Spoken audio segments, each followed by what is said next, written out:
welcome.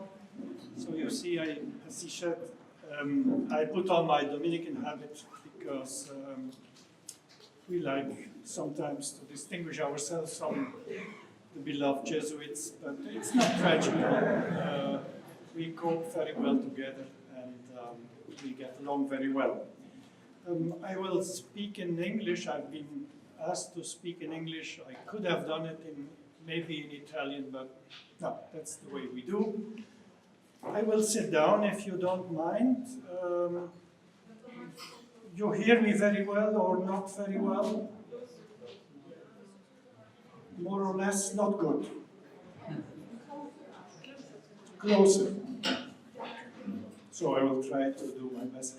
I prefer to sit down. I have a PowerPoint, which is not all the texts I will read, but just to follow the structure of my talk. My talk has become quite philosophical. It's Priska's fault because she asked me to have a very philosophical stuff, which is called The Evolution of Thought and Contemporary Worldviews. We will see what comes out, and I hope if there is at some stage a question, maybe you wait for later if you want to interrupt me because it's so boring and extremely difficult. Just say, and then we take another coffee and we will talk together about other things.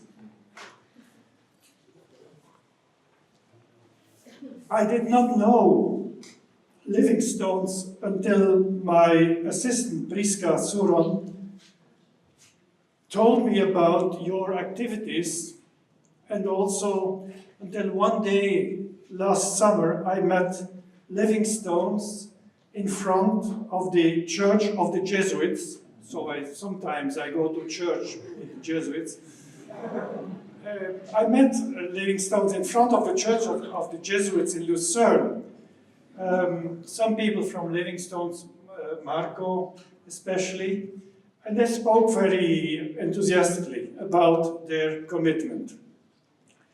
The encounter with art as a moment of revelation in space and time, art as an expression of our contemporary search for sense, and let's use the word transcendence, requires, as a matter of fact, a good portion of hermeneutics and skills in the field of art, especially in your case also of architecture.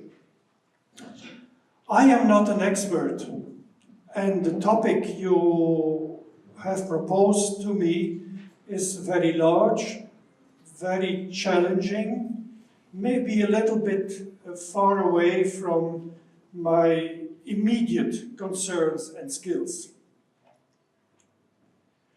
Recently, a friend of mine, a Spanish Dominican priest, said to me, we are living in a time which is marked by a loss of memory. He uses the word in Spanish, una pérdida de memoria. Fragmentation of our existence through the many impressions we receive day by day, and which we do not make ours.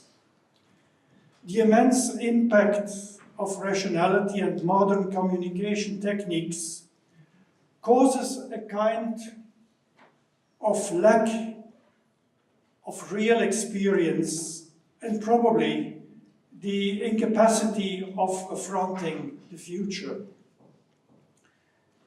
We have become beings of immediacy. The rapid changes in our ways of communication make us forget that we need a living transmission of knowledge in the experience of interpersonal solidarity in order to prepare a future for generations to come, a human life in a sound environment.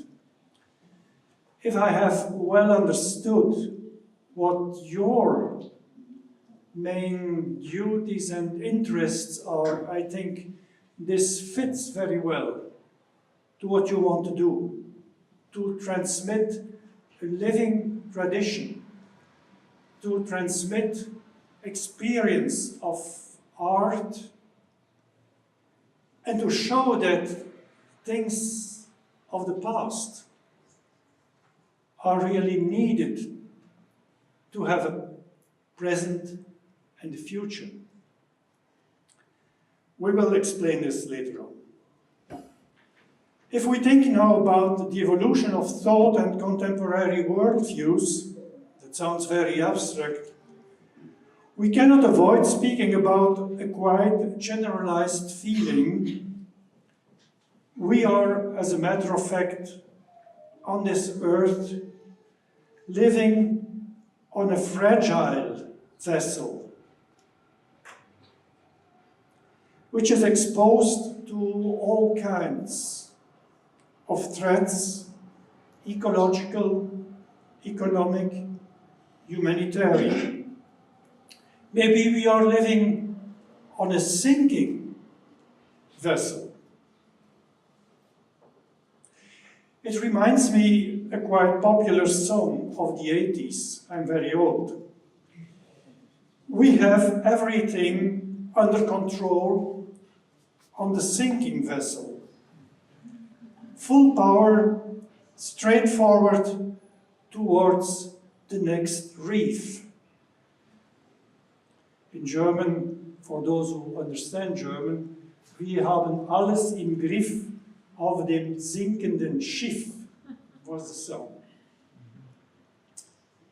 I do not have to mention all forms of crisis we are speaking about today, and if someone would have thought that the ark of the church, the vessel of the church, would have been in itself the saving port, we all know that the feeling of being in crisis has also reached the church and its faithful members. The German Baltic author Edzard Schaper, who spent the last part of his life in Switzerland and who became an honorary doctor of our university in 1961, wrote at the age of 27 a novel in which he tells, using the metaphor of shipwreck, the story of the difficult years he himself passed as a refugee. The ark which was wrecked, die Arche, die Schiffbruch erlitt, that's the title in German. So I will tell you the story. The Salomonsky Circus presents in its sensational predator's cage animals from 4 continents. But the flashy advertising should only hide the poor means and the modest circumstances of the circus. After a tour in Sweden, which was not very successful, the circus gets, in the last minute, on board.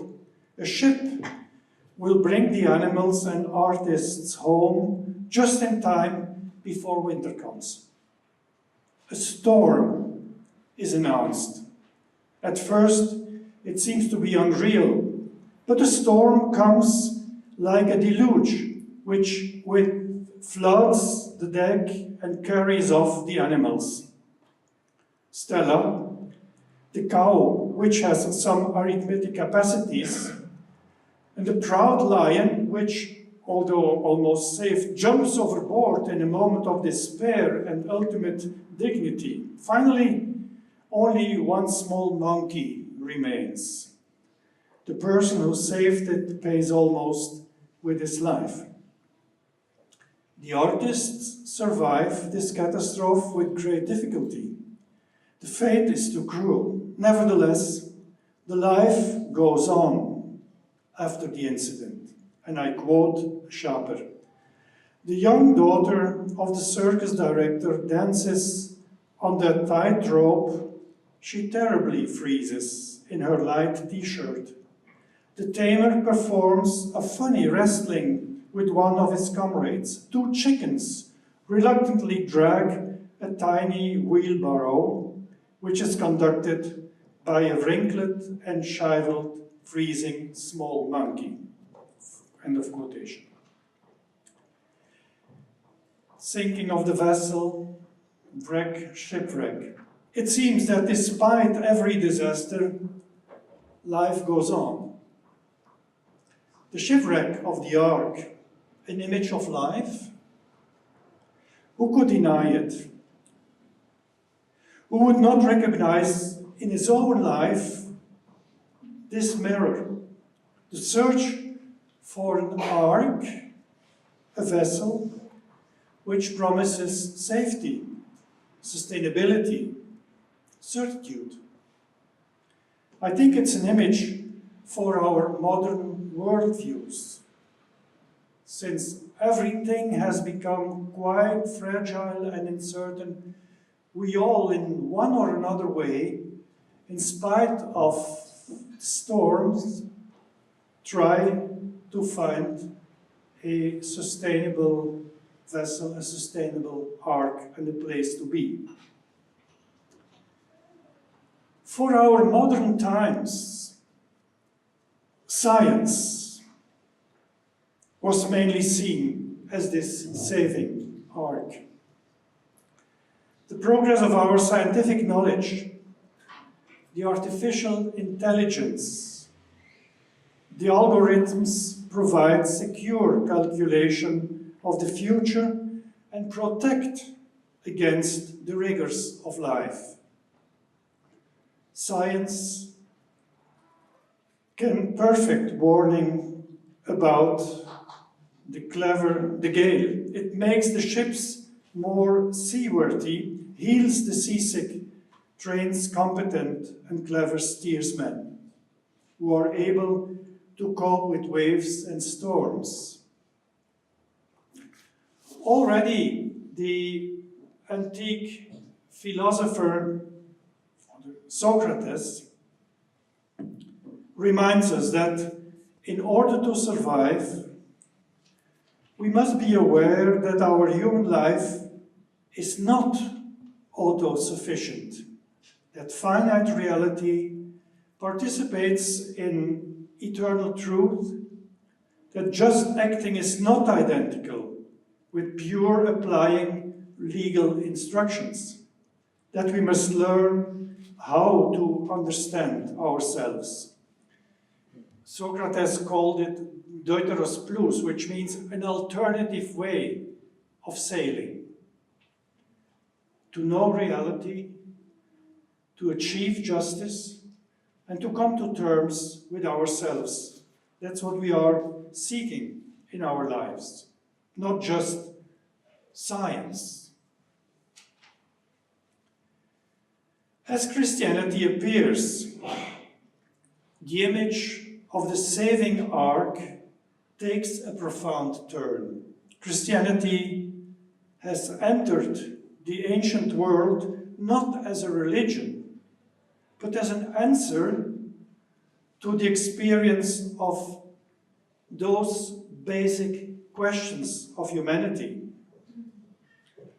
Only those who are in need of salvation can perceive the offer of salvation. Only the one who is maybe shipwrecked appreciates the value of the ark as a symbol of the church, the little boat of Peter, and the value of the cross, the saving plank after shipwreck.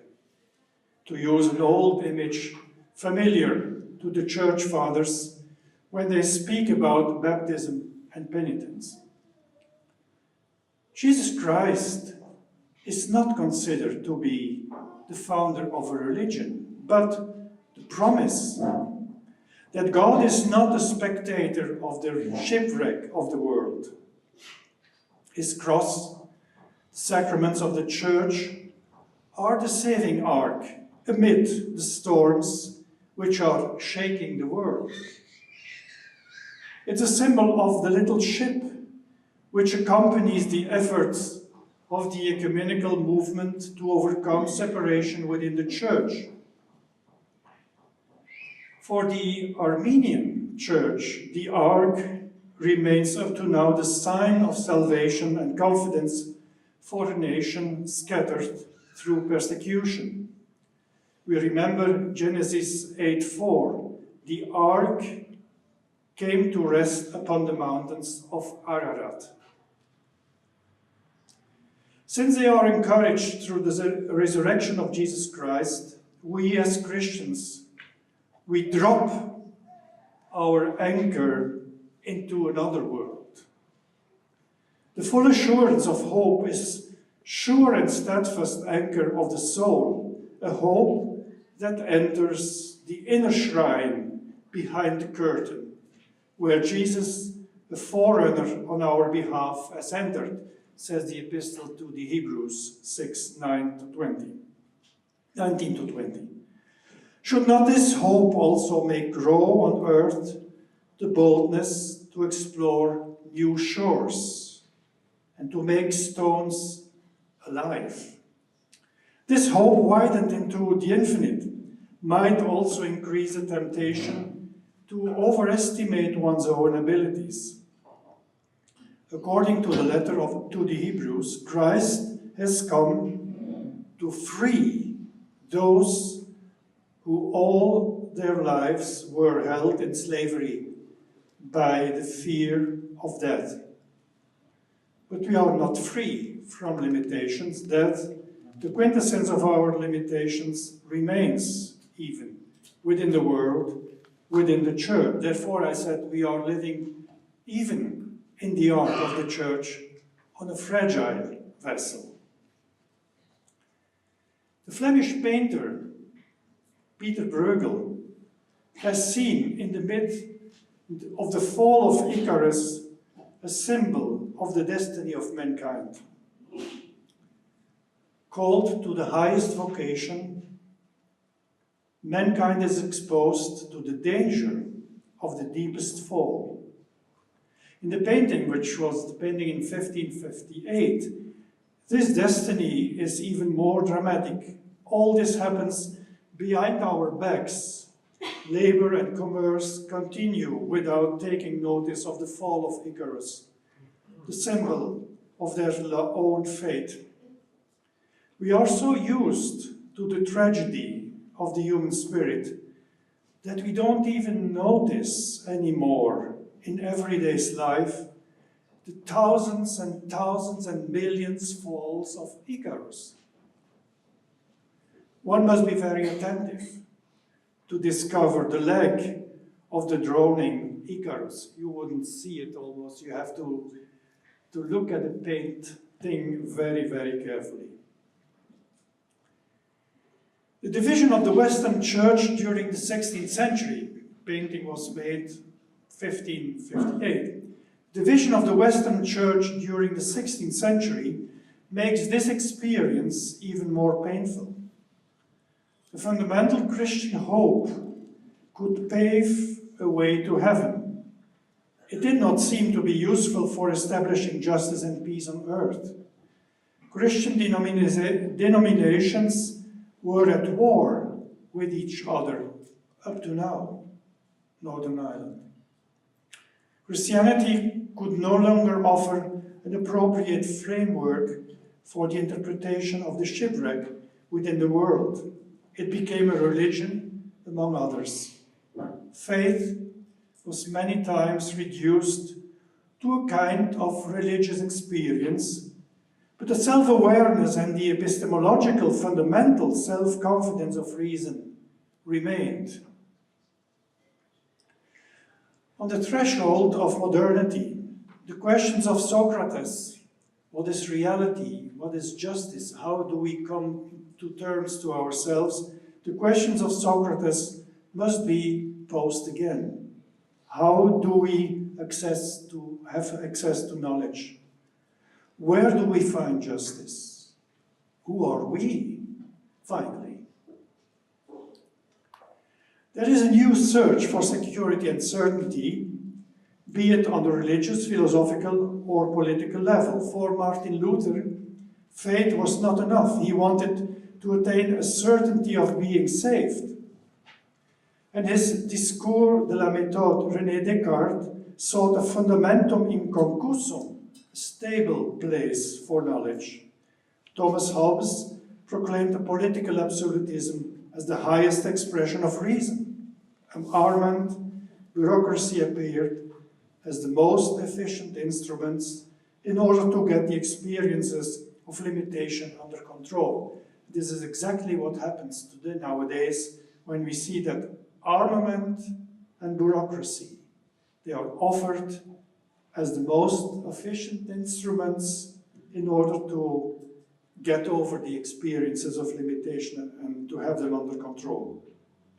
And also natural science has become the hardcore of the science, mathematics, the hardcore of natural sciences, the saving art. When you talk at universities about the faculty of science, they just think about the natural sciences and mathematics, not about theology, of literature, or even law, or whatever. Now, there was someone in that time who became aware of this danger, and I like to quote him. He was a great friend of the Jesuits in some stage. Blaise Pascal, the universal genius of the 17th century, belongs to the few people who reflected on the danger this new arc of science brings about. Pascal tried to reconcile in his person the scientist, the philosopher, and the believing soul. The limits of knowledge appear to him where those limits are transcended in a human person. He says, l'homme passe infiniment l'homme. All dimensions of the experience of his time wrestled in himself, but they are not reconciled. He is an enthusiastic inventor who develops a calculator, who analyzes conic sections and experiments with vacuum. He is the apologist for the ark of the church. He says, there is a pleasure in being in a ship beaten about by a storm when we are sure that it will not founder. The persecutions which harass the church are of this nature. Pascal is also the philosophical theologian who knows that there is no neutrality possible when we are confronted with the decisive questions of life. He says, vous êtes embarqué, you cannot go away. But he continues, you have to wager. It's not optional. You are embarked. Which will your choice be? Let us see. Since you must choose, let us see which interests you least. You have two things to lose, the truth and the good, and two things to stake, your reason and your will, your knowledge and your happiness, and your nature has two things to shun, error and misery. Your reason is no more shocked in choosing one rather than the other, since you must choose. This is one point settled. But your happiness? Let us weigh the gain and the loss in wagering that God is. Let us estimate those two chances. If you gain all. If you lose nothing. Wager then, without hesitation, that He is, that God exists. And I think this is a very important decision all of us have to make at some time of our life. To wager God exists or God does not exist. When we choose for it, we gain all. It's the same thinker, Pascal, who is terrified when he looks at his world. He says, le silence éternel des espaces infinis m'effraie. When I consider the short duration of my life, swallowed up in the eternity before and after, the little space which I fill and even can see, engulfed in the infinite immensity of spaces of which I am ignorant and which know me not, I'm frightened, and I'm astonished at being here rather than there. For there is no reason why here rather than there, why now rather than then. Who has put me here? By whose order and direction have this place and time been allotted to me? The eternal silence of these infinite spaces frightens me. That's also an experience which can sometimes come up in our lives when we are afraid. Don't be afraid, he says, because God is, God exists.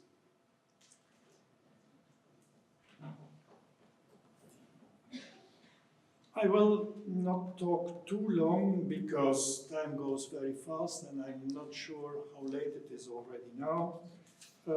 I will jump over some of the places because I wanted to talk about Nietzsche, but it's dangerous to talk about Nietzsche. I just have the question to the end of my talk. Shipwreck all along the line as a question.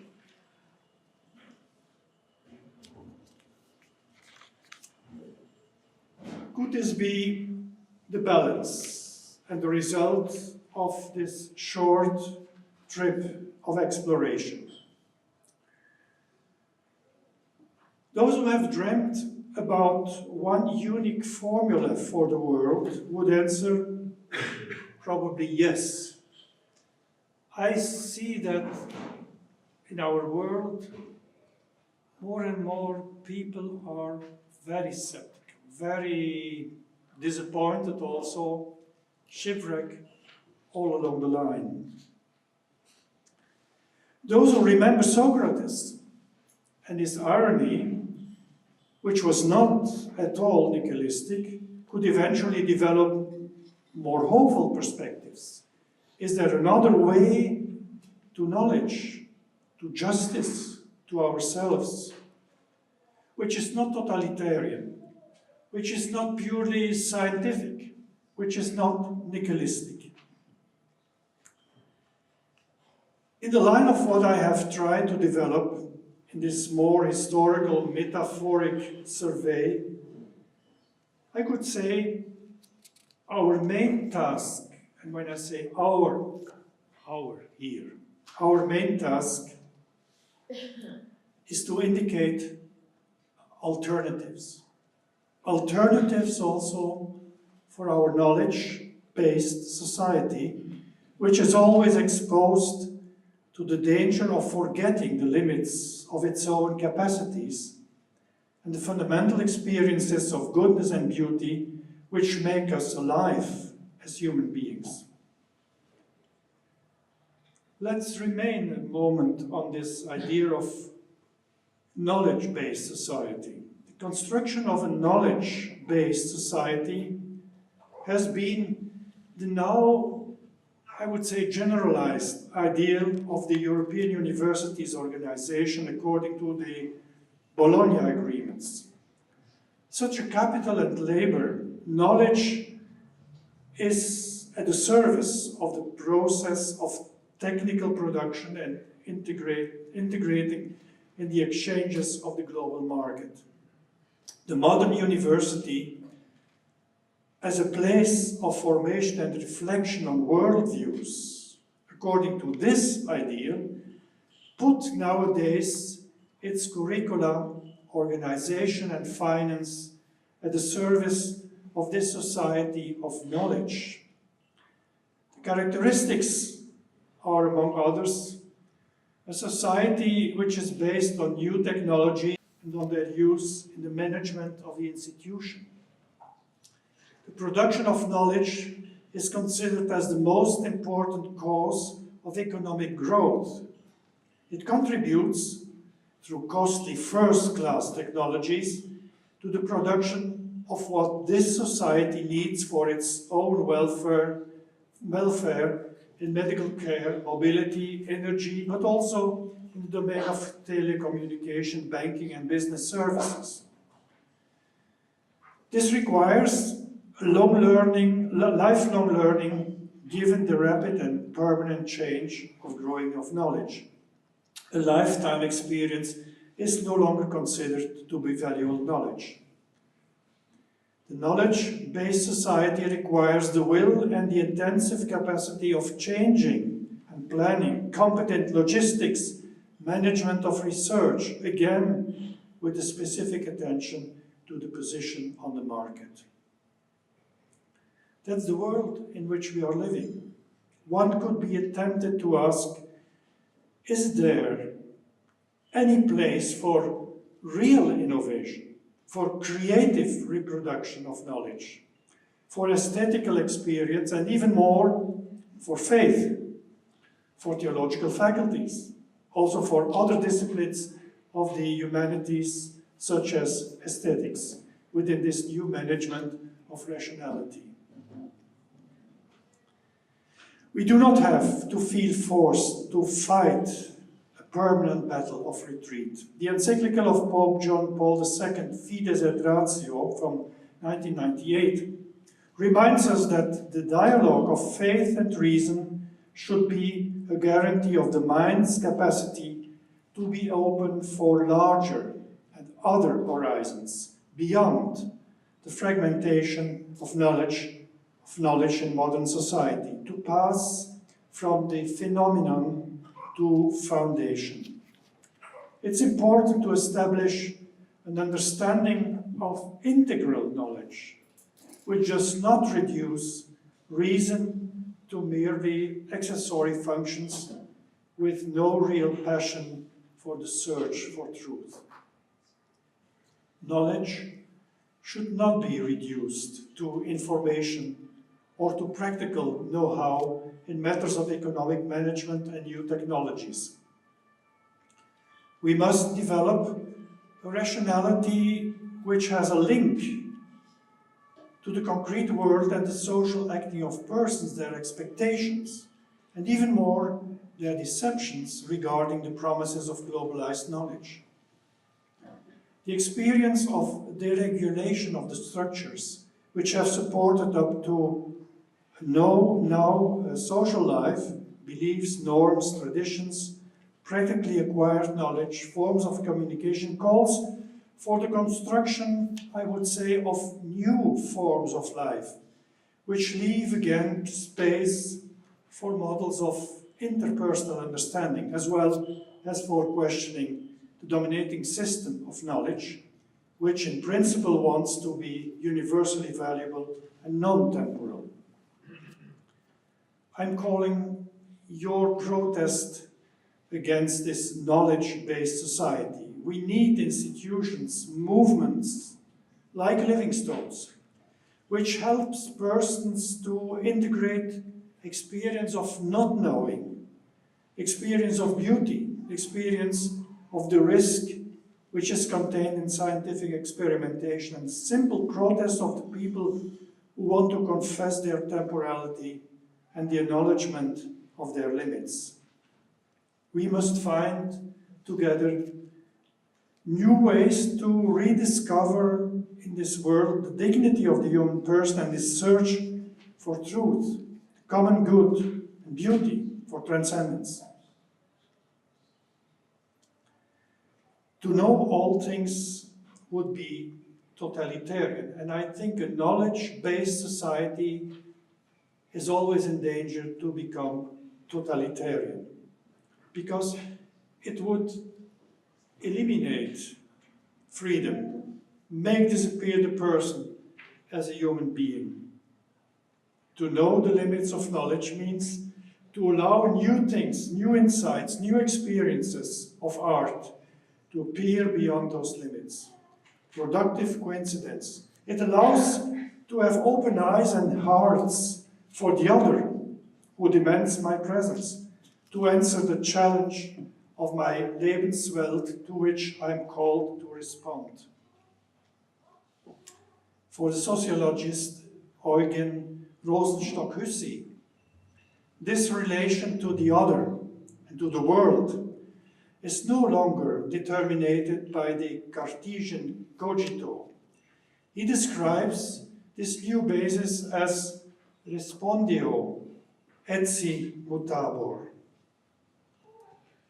It's not the ego which is the center, but the ego which is ready to be changed, respondio, to answer to new challenges, to answer to questions of power and justice, future of democracy, the way of integrating minorities, migrants, questions related to bioethics and ecology, questions of sustainable peace in the diversity of cultures and religious traditions, questions of justice within an economy dominated by the violent mechanisms of profit-seeking and rivalry, questions of rationality of faith versus fundamentalism, questions of credibility of religious practice, questions of respect for the legitimate autonomy of knowledge and freedom of conscience.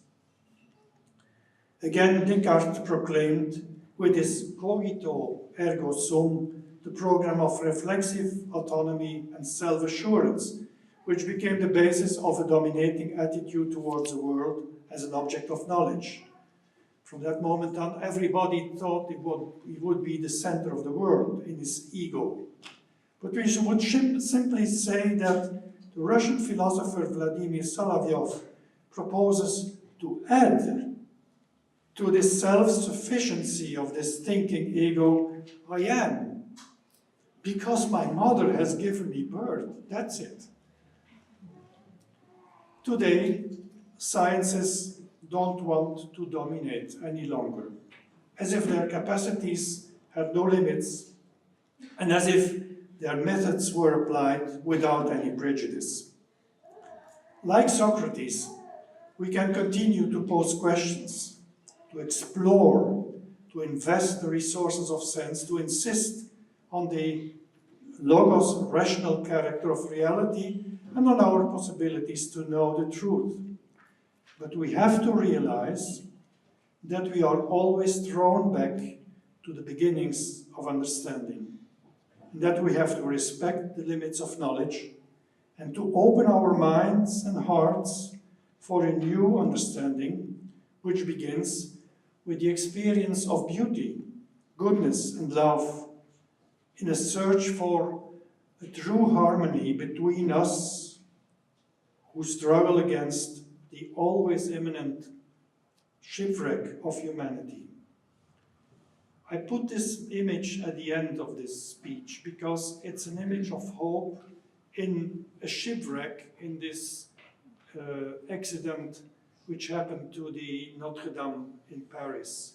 The cross is there, was not touched. It's kind of a symbol, a miracle symbol as it were, that not just life goes on, but that we are grounded and have our foundation in this cross, which remains in spite of all accidents in this world. And there is hope. This is a rainbow over my university. It's a rainbow over our lives. And I thank you for your understanding and for your patience.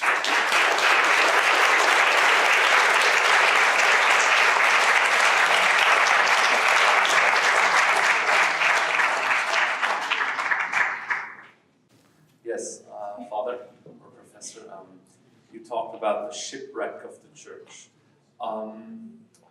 but you didn't really explain the reasons for that shipwreck, or when the shipwreck began, or if it was always kind of a shipwreck through the history of the church. What you said is that we are living now in a science knowledge-based society. Is that really the main reason for the church being in unstable waters, so to say? what is, in your opinion, what did cause that shipwreck? It's a very, very difficult question, of course. Even the church as a divine human institution, divine, founded by Christ, human because we are all human, and humans and sinners. The church as a divine and human institution shares, as it were, everything which happens in the world in which the church is working and acting and living. Theologians are always discussing about this issue when they say, is the church sinful or is it just an institution with sinners? There are a lot of discussions about this. For instance, Cardinal Journet, Swiss theologian, has a lot of publications on this. We have to confess ourselves as sinners living in this church which is founded in the cross of Christ and in his resurrection, which means a place, an institution which in principle also has the inner force and grace to overcome experiences of shipwreck. You can go through the whole church history and identify a lot of moments where apparently this kind of shipwrecks appear or have to be overcome. I quoted only one of those elements, thinking about the 16th century and the beginning of the Reformation, which was really a shipwreck, not so much for the Roman Church, but for the church Luther wanted to create, and which is still going on, of course. But we try to, in an ecumenical mind, also seek for mutual understanding.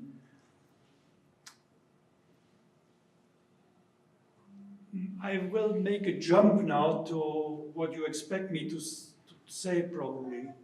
Question of abuse and all these things which are extremely scandalous and painful in the church. This is also a question of how did the church in the past really cope with the, let's say, power, in brackets, in power, which the church has. Is this a human power? Is this, or could this be abused as a human power? Or does the church really refrain from using human power and have the accent on its sacramental power? I don't like to use the word too much, but to rediscover for its really sacramental issues to overcome the situations in which we are now.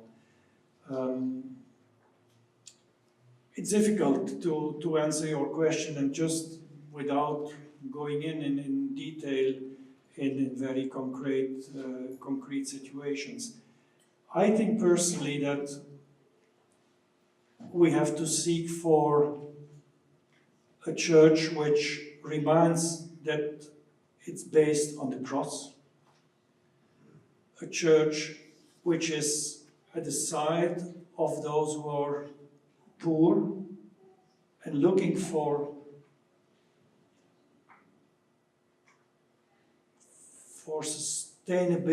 sustainable development of their human lives, a church which helps people who are in deepest misery and searching for sense and truth to be on their sides.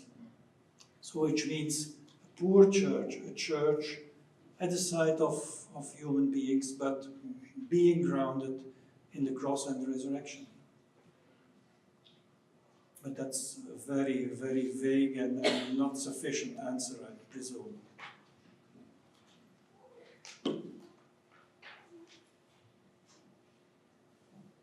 Altre domande? Other questions? I would like if you could come back to Hans Rosenzweig. You had a... Yes, I skipped this. Sure. Yeah. Franz Rosenzweig is one of my beloved philosophers. I didn't quote him because I was afraid to be too long. Franz Rosenzweig, Jewish philosopher, together with Martin Buber, translator of the Bible in Hebrew Bible to a very powerful, strong German philosopher. He himself was, at the end of his life, very sick. He was practically totally immobilized by a progressive nervous sickness. And he also had to discuss this question of the ego, which is really the center of modern thinking nowadays since Descartes. And he, like Eugen Rosenstock-Huessy or Vladimir Solovyov, he has also another way of saying, well, be careful. When you talk about ego, I, who is this I?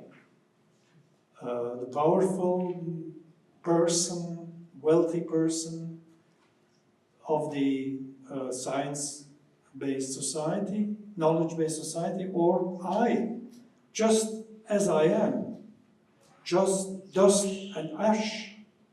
I, the common private subject, I, name and surname. I am still here, or I'm still there.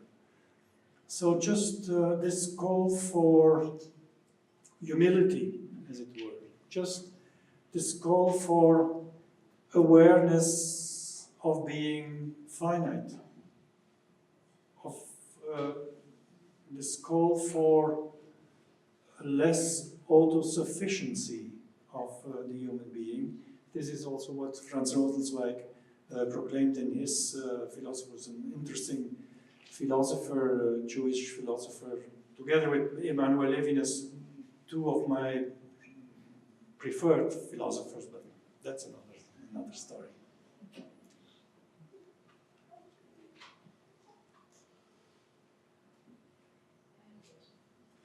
So, you first mentioned that there were multiple shipwrecks along the history of society, even art, as I said.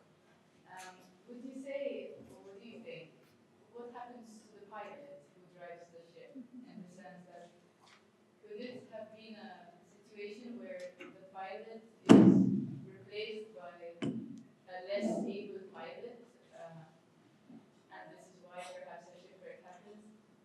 Apart from the storms, of course, there are always storms, no? But what about the ability of the pilot? Have we replaced the pilot that should keep the crew together in times of a storm, or not? Because in, for example, in contemporary art, initially perhaps art referred a lot to rules, no? And to rules of what beauty is. Perhaps nowadays, those rules no longer apply. So in a way, the pilot has been replaced, and we don't quite know which direction art is going in, because you don't know the pilot very well. Or maybe the pilot is not trustworthy. For example, I think of money as something that drives a lot the contemporary art world. I don't know what you think, because I don't. Thank you. It's an important and also very difficult question again. Who is really the pilot? Who is piloting this world? Because this is when, therefore, I spoke about knowledge-based society, and when we look at the definition of a knowledge-based society, there are elements of money, of economic development, also of political fake attitudes. All this is piloting, as it were.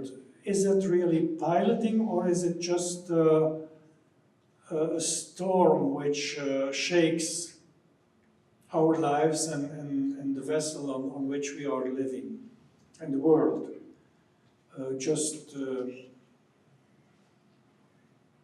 Because they want immediate profit, they don't accept some questions about ecological measures and so on. I've been thinking about this many times, and there could be two answers. You could say, well, finally, as believing people, as people committed to those basic values of truth, of goodness and beauty, we should be very steadfast to keep this line and say, well, there are other things more important in the world and society than just economic wealth, welfare, political success, and so on. We look for truth.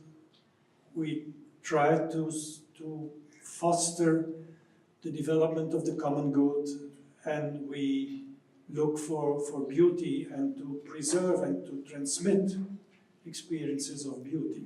That's one possible thing. The other answer, but it's linked with this one, should be what do we undertake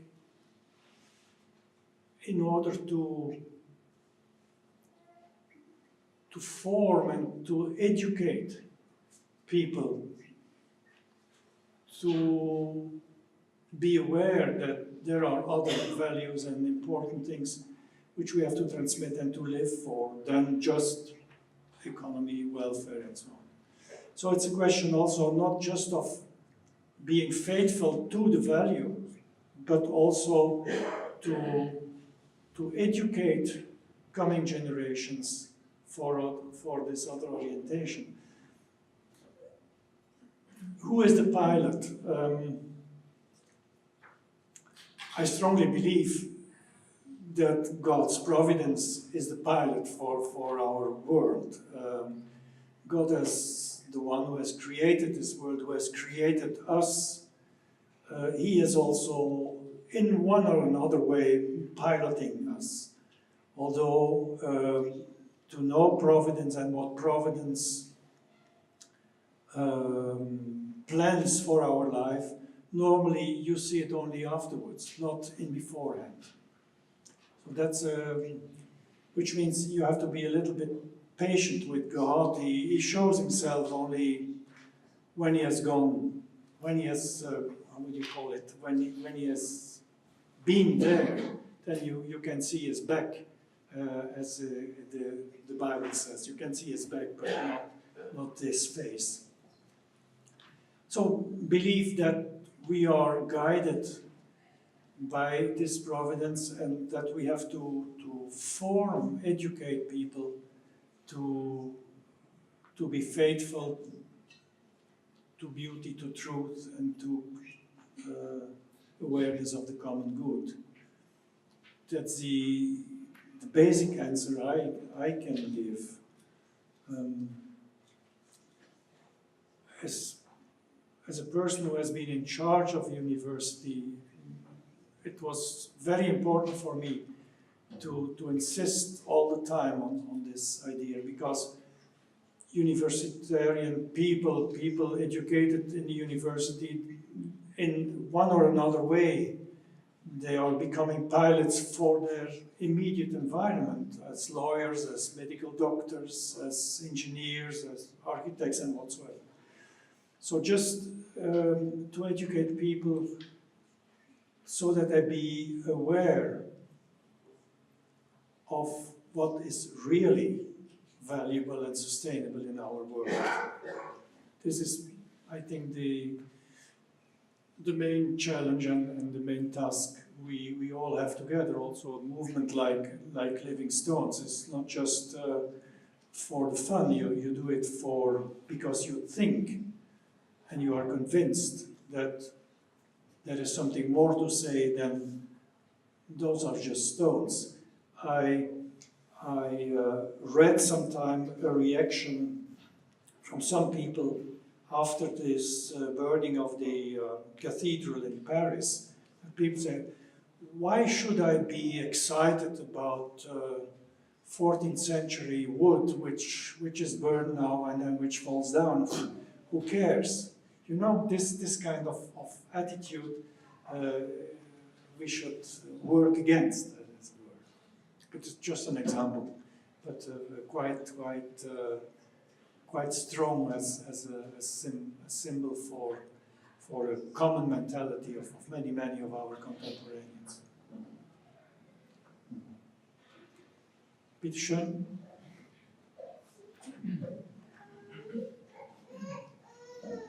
Ich sage es vielleicht zuerst mal auf Deutsch, weil das ist für mich ein bisschen einfacher auf Deutsch. Für mich wäre es auch einfach. Also Don Bosco hat eine Vision von der Kirche. Don Bosco hat eine Vision von der Kirche mit einem großen Schiff und einem Sturm. Und dann gibt es verschiedene Boote ringsum und dann, die Vision geht weiter. Und schließlich findet dieses Boot, dieses große Schiff zwischen der Maria und der Eucharistie irgendwo einen sicheren Hafen. Und wenn ich dieses Bild übertrage auf die heutige Zeit, zum Beispiel die Volkskirche, vielleicht ein anderes Aspekt, die Volkskirche ist vielleicht eher am Untergehen, gerade hier in Westeuropa. Es geht Richtung Entscheidungskirchen, wo es vielleicht auch wie verschiedene Boote gibt. Ja, was heißt das für uns? Sollen wir auf diesem großen Boot bleiben oder sollen wir mehr in Richtung verschiedene Boote gehen? Verstehen Sie diese Anspielung? Und ja, das ist eigentlich so meine Frage an Sie. So the question was, Don Bosco spoke also, like to speak about the church as a ship where we are all in and which finds then a safe port, traveling with the Eucharist and also with the help of the Holy Virgin. Nowadays, this ark might be shaken. Maybe those who want to remain on the ship have to make a decision, or should they just choose for other ships and boats where they could find their place? That's a question. It's true that nowadays to belong to the church and to be on this ark, on this vessel, is probably for many people no longer something which is, as we say in German, selbstverständlich, which it speaks for itself and it's normal to be on this. You have to make a decision. You have to. That's why I quoted, maybe not in a very appropriate way, that I quoted Blaise Pascal, who already in the 17th century was putting this question in front of his contemporaneous. You have to choose. But when you make a choice, you have also to wager. what is pro and contra, what values are there, and are there some things which I would not want to do. Pascal came to this idea and said, well, you have to wager and you have to choose, because the main choice in your life is God exists. God is your creator who keeps you, to use this image, who keeps you in his hands, whatever happens to you. So if you choose, you gain all, you gain everything. If you don't, maybe you can go on living, definitely. And you hear this sometimes also in our society. Also the non-believers, they go well, they are happy, they have everything they need. Is that really true? I don't think so. It's true. Because the basic questions remain, and someone who would refuse the choice, he ends at some stage without any answer. We can at least, let's say, offer a direction of an answer. Maybe we do not have all the answers to all the questions of the world, definitely not. But we have a direction, we have a port where we are going to, in spite of all the storms and the difficulties. And I think this is important, to maintain, in German you say the cup, to maintain the direction of your life and the consequences of your choice. That's what I would try to answer.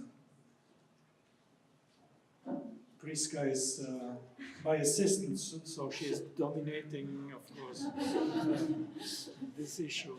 Thank you very Priska. much, Father Vergauwen, for your words, and I think it's nice to finish with this, to be aware of our choices. Thank you very much.